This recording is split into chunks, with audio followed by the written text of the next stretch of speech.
өкінішім, өзің туралы новелланы өз бетіммен оқи алмайтыным. Жылымық.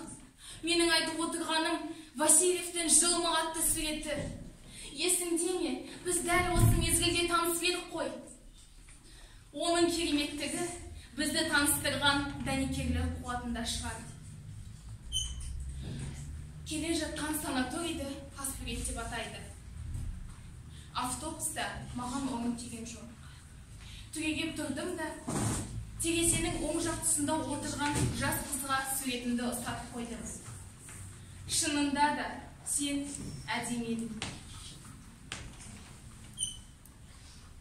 Бірақ сен менің бұл суретіме бір жалп қарағанда жүрсің.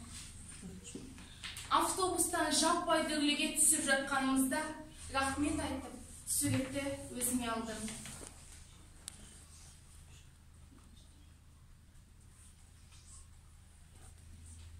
Сен ары қарай санаторийге жол тарттың.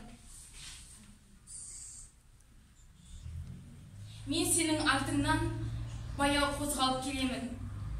Соңында адам барын сездің бе, мені оздыруға тырыстың. Жігіттік әуестікпен. Қарындас, қараңызшы, қазіргі шақ дәл мына осы суреттерде емес пе?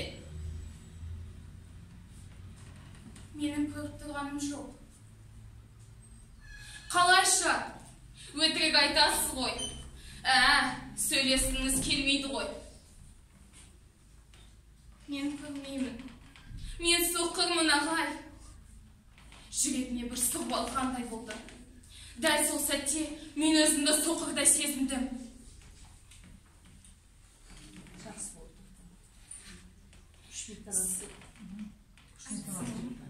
Сіз, ағай, мені аямаңызшы. Біреудің аяшты көзімен сөзінен қорқамын.